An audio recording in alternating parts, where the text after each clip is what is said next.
chers internautes nuyu nañ leen kenn ku ci nekk ci turam ak santam am mbégte ak contentement ànd ak yéen ci seen premier numéro li nga xamante ne mooy ñu wax ci tey nag dañu dalal Imam Makhtar Gueye bu ONG Jamra fas yéene waxtaan ak moom ci lépp lu actualité nga xam ne mu ngi rëmbe réew mi actuellement Imam nuyu naa la. delloo ziar mbooloom téléspectateur bu Chronique TV. di leen ndokkeel ci at mu bees bi ñu génn di yawmal Ashura. di ñaan yàlla mu defal ñu ko déwén atum jàmm ànd ak wér ak wérle te kenn bañ a manqué incha allah. amiin alors Imam tey bu ñu bëggoon am définition ONG Jamra lan nga ñu mën a wax ci ONG. waaw Jamra day bu may abonné c'était des jeunes de bonne volonté. En février 1983 donc ça fait 36 ans. ñoo jékki doon naqarlu. yàqute gi am ci société bi. parce que à l'époque ci la ñu commencé woon di démocratiser l'accès à la drogue. nga xam ne héroïne bi doon jar le gramme 80 000 francs dañu commencé woon di ko jaxase ak pëndoxu meew casser prix di ko jaay peut-être même 10 fois moins cher. xale yi nag daal di commencé di bàyyi yamba dem dugg ci drogue dure bi muy yàq seen jikko di leen kannasuloo di yokk insécurité ci dëkk bi di tas sëy ak yeneen i musiba alors mujj gi nag ñu ne dinañu commencé def ay tournée dañu amoon association bu tudd Malaw Latif nekk président bi dans les quartiers populaires et dans les lycées pour sensibiliser jeunes yi sur les dangers de la drogue. Alors ginnaaw gi nag chaque fois bu ñu defee benn conférence ba pare ña ko fekkewul woon dañu daan bëgg toujours am un résumé de ce qui a été dit di ko laaj seeni morom wala ñëw ci ñun ñu di leen jox ay photocopie loolu nag moo ñu poussé woon à créer un journal qui s'appelait Jamra parce que loolu xale yu bari dañ koy fàtte Jamra jékkiwul rek mel ni mu mel tey journal la woon. ñu tuddee ko ñu tuddee ko Jamra la revue mensuelle des dossiers sociaux. Alors li waral turu Jamra bi nag dañu toog waxtaan ak suñu ay mag ak suñu ay nijaay ak suñu ay paa wax leen suñu intention pour taxawal kuréel boo xam ne suñu yéene mooy taxawu xale yi ànd ak ñoom jàppale leen di leen yee ndax nax yi ñu leen di nax ba di leen dugal ci drogue bi ñun ñu mën leen armer moralement. Alors ci lañ ñu ne comme que yéen da ngeen di xeex yu bon te yu bon yëpp ay pexe seytaane la baaxoon na ngay inspiré wu ci 3e jour pèlerinage bi. dafa am benn étape bu ñu tuddee sànni jamra. nga xam ne ujaaj yi dañuy dem Musdalifa fol fa ay xeer. bu ñu ñëwee ba Mina di ko sànni ci benn stèle. di muslu ci seytaane ndax Ibrahima. yonent Yàlla Ibrahima Iblis daf ko bëggoon a xañ. pour mu mën a eggali mission. Donc acte bi loolu lay perpétuer donc ñu mujjee jël tur woowu daal di tuddee suñu bopp Jamra alors depuis lors nag def nañu beaucoup de choses. jóge nañu statut de journal nekk association jóge association nekk ONG. Ensuite on a mené beaucoup de combats contre les loges maçonniques ba ñu intenté woon ñu un procès en 85. traîné ñu devant les tribunaux sëñ Abdou Aziz Sy Dabakh taxawuñu. ba audio bi mu defoon mu di benn sermon anti franc-maçon ba léegi boo duggee ci YouTube bi di ko gis. ba ñu fa jógee tamit am nañu ay quartiers yoo xam ne taxawu nañ leen. ndax ñaawteef ba fa amoon agression yi jaay doole bi yamba bi prostitution bi bari na nag mais je prends uniquement le cas de quartier bi ñu Xurumbukki te nekk fii ci Thiaroye. Donc c'était la prostitution tarifée sëng seeg yamba bi de sorte que kenn ñemetul génn à partir de timis.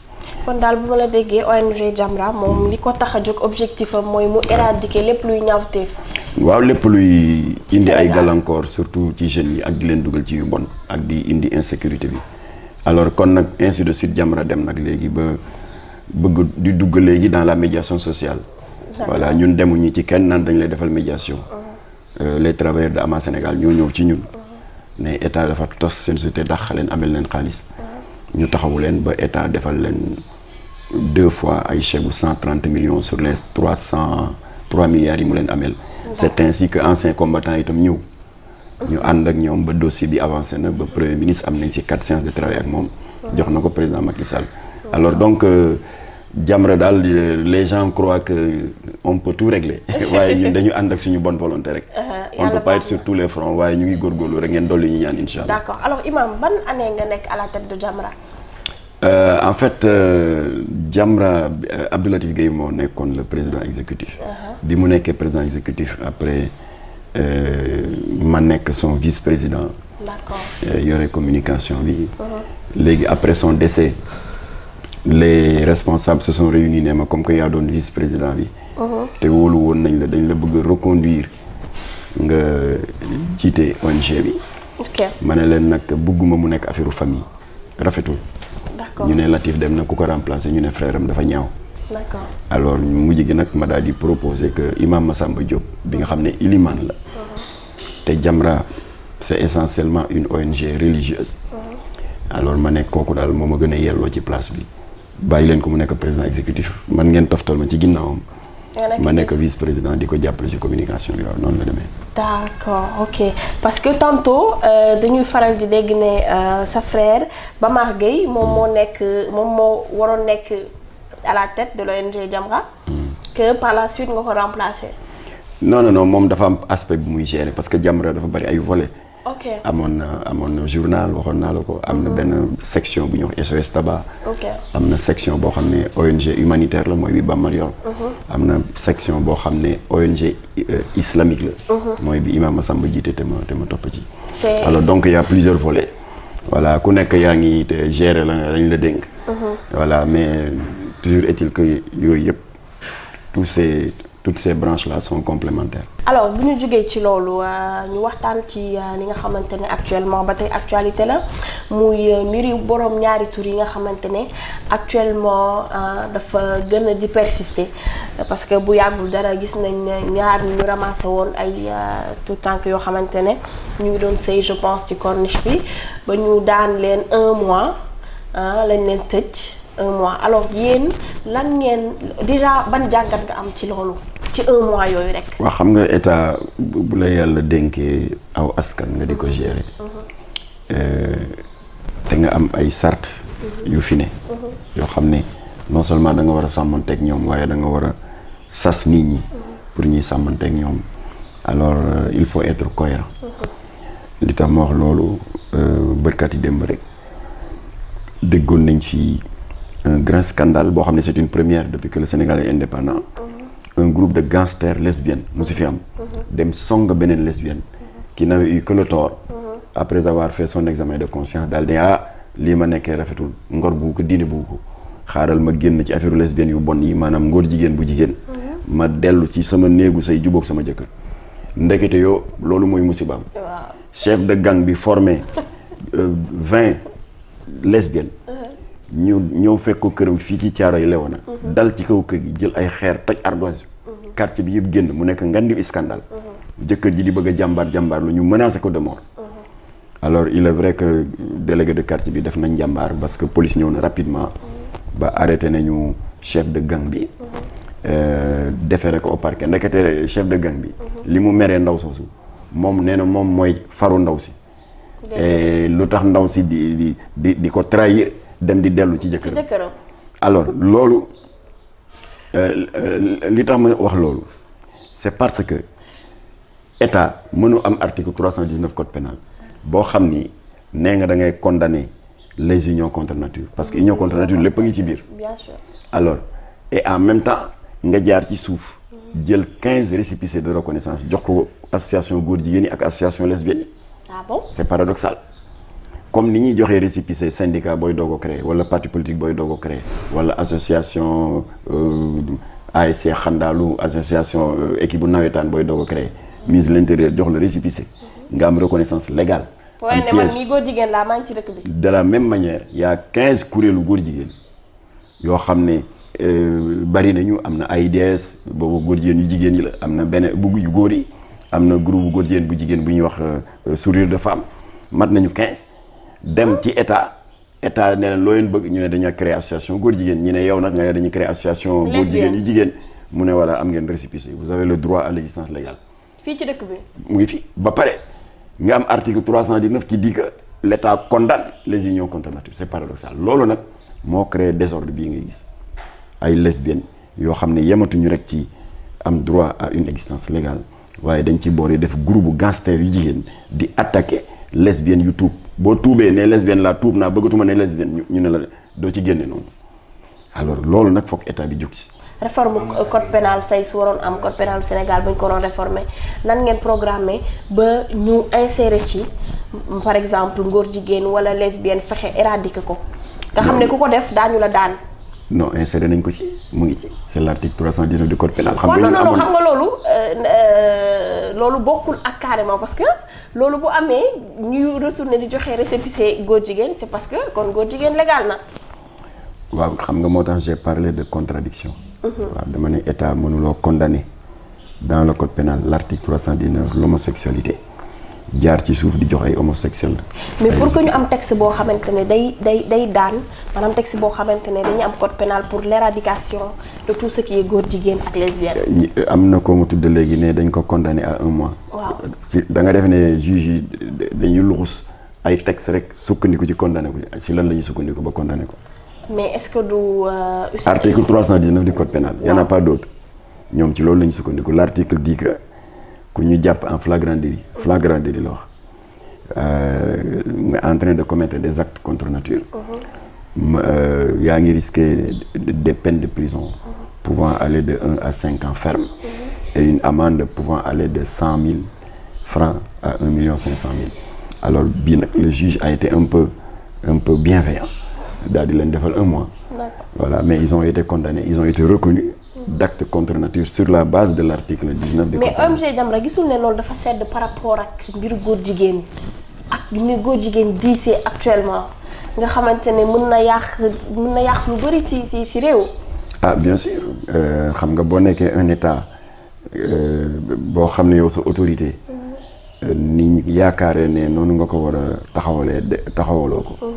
mooy indi yabaate bi parce que yi ñu tuddee yëpp affaire lesbienne yi attaqué lesbienne bu tuub yabaate la affaire Ouzin Keita bi def concert sol loo xam ne du yëre góor du yëre jigéen yabaate la. mais loolu yéen loolu ngeen koy xeexee.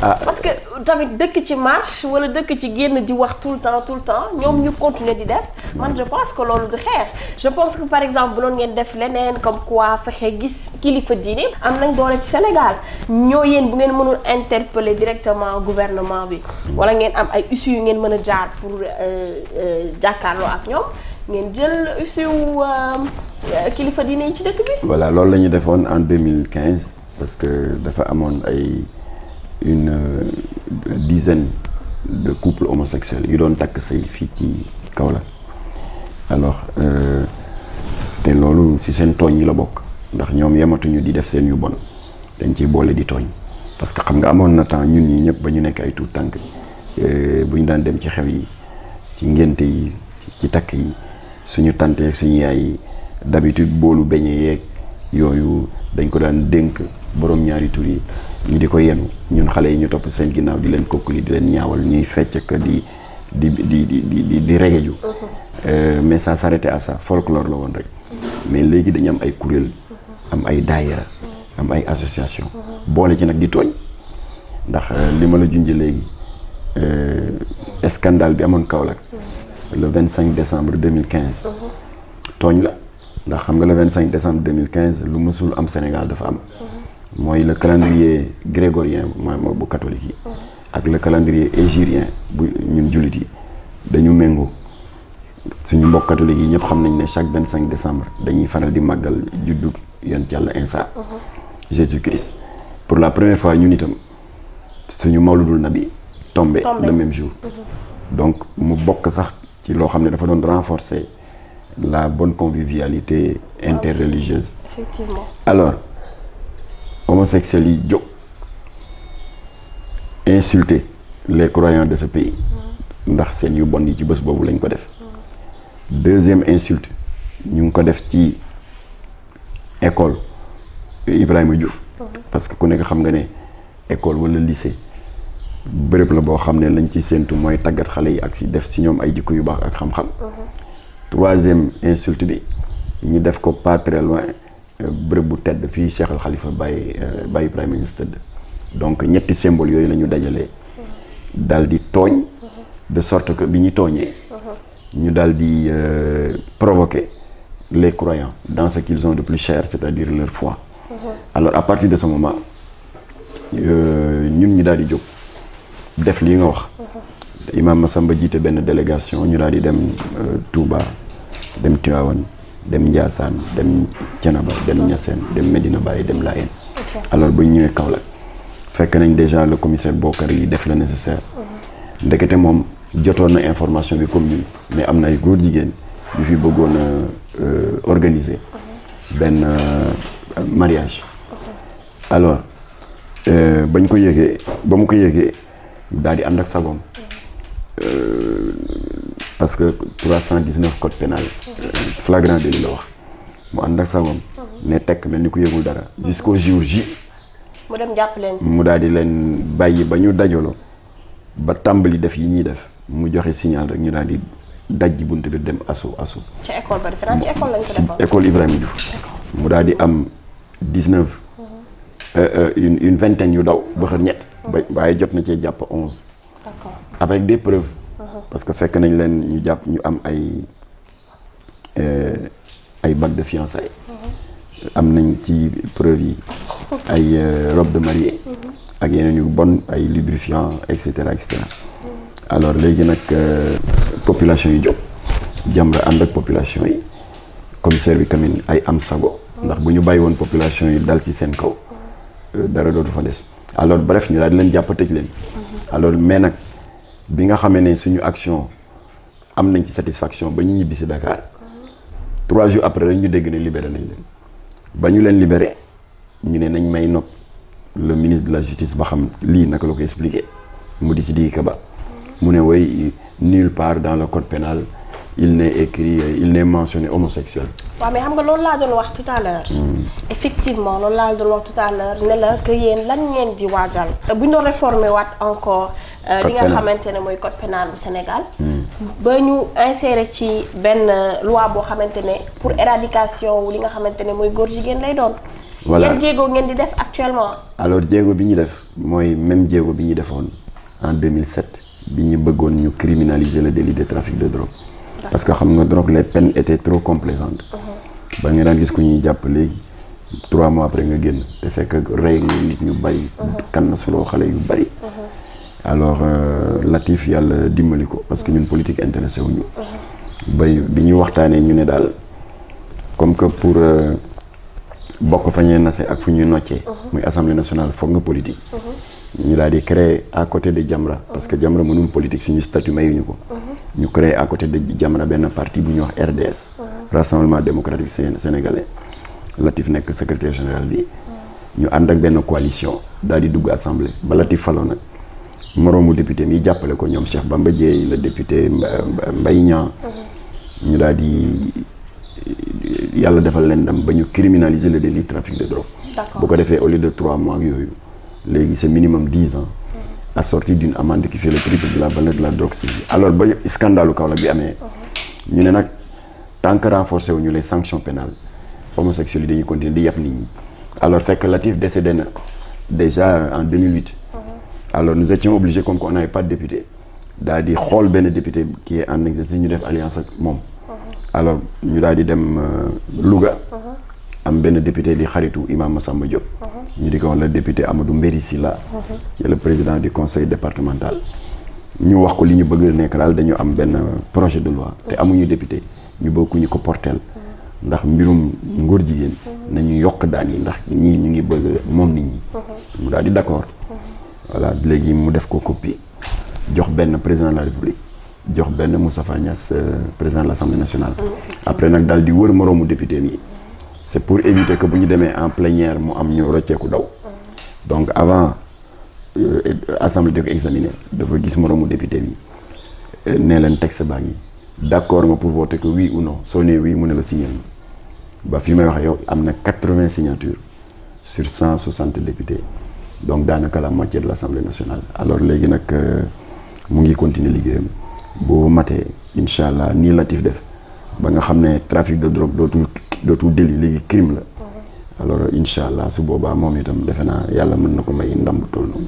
alors Imam ñu ñëw ci point bi nga xamante ne que daanaka foofu la ñuy tëjee muy le cas de Taïb Socé. gis nañ ne ñu ngi koy defal benn quête récemment quête bi nga xamante ne daanaka yegg nañ sax ci 73 xaw ma 74 millions ci 100 millions yi nga xamante ne moom lañ ko amandoon alors déjà yow lan mooy sa jàngat ci loolu. waaw d'abord damay gërëm di sant oustaz Iran Ndao ak oustaz Aliou Sall. yi nga xam ne wax dëgg yàlla ñëw nañu dooleel kattanal le comité de soutien pour la défense pour la libération de oustaz Taïb Socé te oustaz Fadel Gueye jiitu ko. alors moo tax ginnaaw bu loolu wooyee dama bëggoon rek dénk sama bopp dénk mbokki téléspectateur Chronique TV que dossier judiciaire nit ki boo ci xamul dara da nga ciy maanu ndax àq dafa gaaw te doomu aadama dafa war di moytu di ameel moroomu doomu aadamam àq da ngay dem ci réseaux sociaux yi concernant Taïb Socé nga gis ñu dëgër fit ñoo xam ne dañuy def yi réquisitoire yu sévère mel ni ay procureur ñenn fekkee kii bi mu ngoog ñenn ñi di la defal sax ay verdict mel ni juge tribunal correctionnel nañu maanu xamuñ ci dara nañu maanu moo tax may fàttali ne Taïb Socé du jaaykati or Taïb Socé du jëndkati or Taïb Socé lii ko dal daf ko dal ci cadre benn activité bu ñuy wax intermédiation dans le cadre d'une transaction commerciale sur l'or. mooy li muy tekki mooy da doon dox diggante kuy jënd or ak kuy jaay or. intermédiation nag c'est un métier comme tous les autres. parce que muy yow mi boo jegee bëgg a jënd kër wala terrain te affaire immobilier bariwoo ci xam-xam da nga mel ni man alors foog nga jaar ci intermédiaire alors ñu tuddee ko agence immobilière wala un courtier immobilier alors c'est la même chose ki doon jënd or xamul fu mu ko mën a amee te comme que Taïb Socé am na ay jaaykatu ko or yu ko xam alors mu daal di ci waxtaan ak moom pour Taïb dox ci diggante bi alors c'est normal parce que le courtier immobilier bi ñu joxe exemple léegi bu la doxalee li nga bëgg ba nga am façon kër bi nga bëgg da nga koy fay parce que y a pas son métier alors Taïb Socé aussi en tant que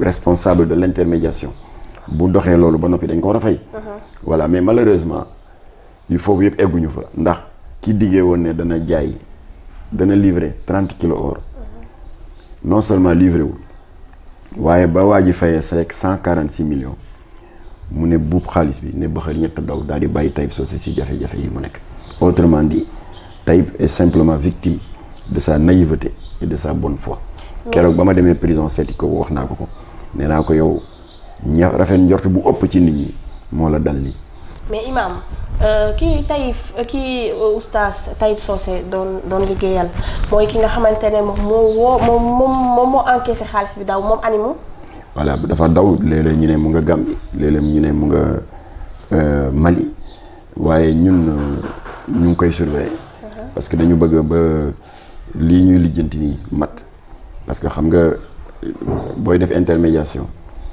te nga mettre en rapport un acheteur et un vendeur le prétendu vendeur daal di escroquer daw kooku bu demee porte plainte tribunal bu jógee doon jéem a teg loxo l'escroc ñu ne daw na génn na réew mi li tribunal mën dans un premier temps mooy teg loxo intermédiaire bi alors donc fi mu nekk nii li fi sës mooy comme que bor bi léegi ci loosam la gàllu doontule du moom moo escroqué alors waaye borom la alors donc li fi sës moo di jéem a seeti pexe dajale 100 millions yi fay ko alors bañ ko tàmbalee nag dama woo Iran Ndao waaw ma ne ko dañu bëggoon nga dimbali ñu ndax am nga expérience ci wàllu collecte de fonds humanitaire seetaan nañu yu bari yu muy def ci télé yi mu daal di ma nettali ne ma en 2015 biñ fi jëkkoon jàppe Taïb Socé sur le même problème bëggoon na def lu mel nii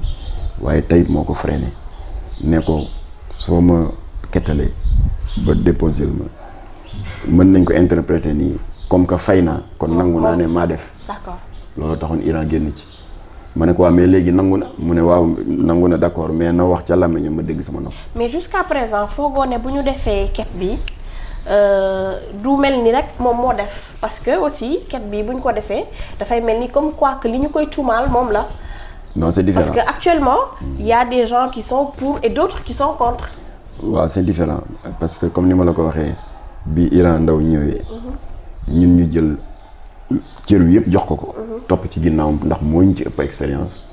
mu daal di fexe ba lijjantil ñu benn temps d'antenne gratuitement. fa télé ba muy liggéeyee.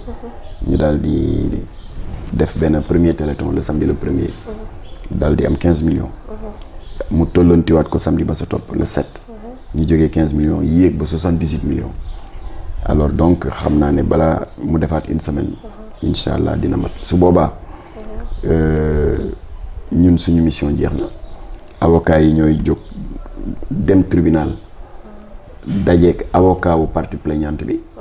juge pénal bi arbitré ñu wàññi ba xaalis bi mat. ñu daal di ko defal benn mainlevée de mandat de dépôt. mu daal di génn dellu ci activité am su boobaa nag. lii ngay wax ci lay am. on va faire un point de presse. annoncer à l'opinion que dañuy fas yéene déposer une plainte. contre l'escroc bi jariñoo Taïb Socé. ba ñu fay ko xaalis. livré wul or ba pare jël xaalis ba daw. mais justice du Sénégal ak vraiment actuellement fi justice Sénégal toll nga xam ne vraiment ay kàngam rek ñoo fi nekk je peux dire léegi actuellement est-ce que justice Sénégal jëlul décision par rapport ak escroc boobu parce que tamit bàyyi escroc boobu mu dem rek jàpp Taïb Socé xam xel tamit xel. waaw mais justice jotagul plainte donc ñun ñu ngi xaar. jotagul plainte mais jot na dossier bi. waaw xam nga dossier bi actuellement.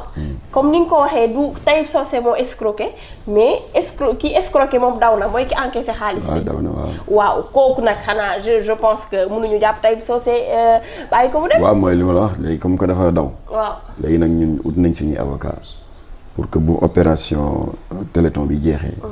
ba somme bi mat ba ñu fay. alors su boobaa avocat yi daal di déposer une plainte en bonne et due forme contre l'escroc qui a pris la fuite. alors am nañ un avocat qui est à l'étranger. moom itam am na lu muy def.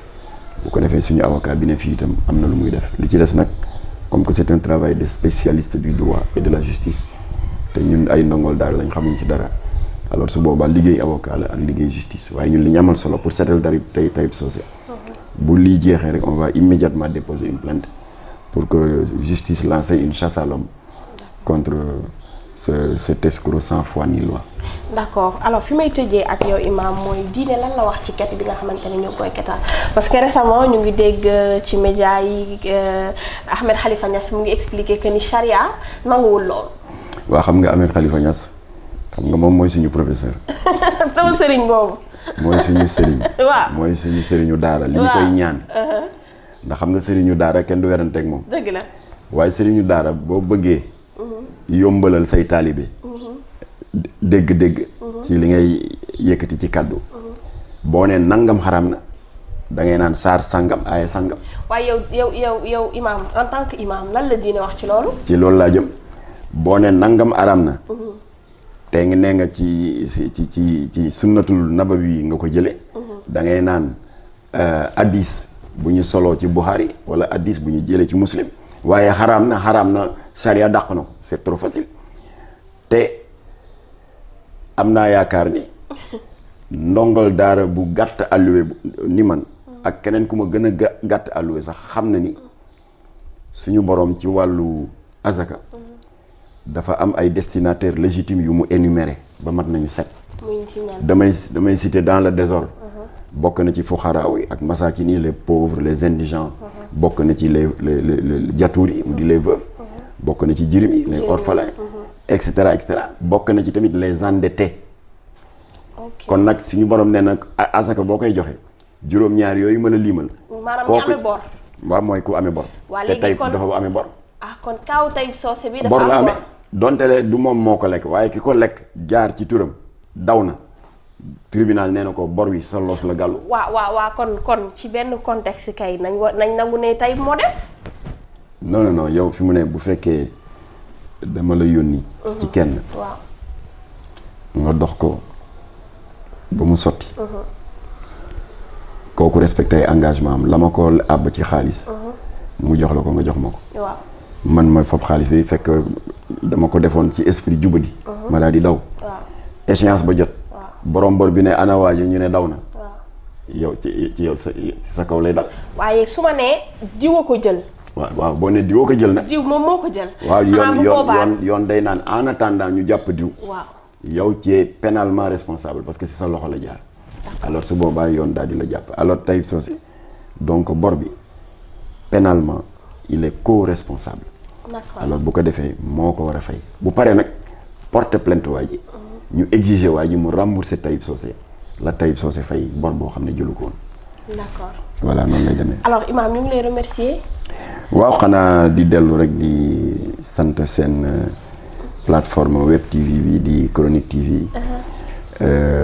qui est parmi les jeunes supports récemment venus dans le paysage médiatique du web. ñu di leen ñaanal gudd fan. amiin yaa rabbi. te di ñaanal tamit yàlla jàppale leen ba xëy ñu dégg la télévision Chronique TV. pourquoi pas amiin yaa rabbi. voilà ndax vous êtes une équipe jeune une équipe très dynamique.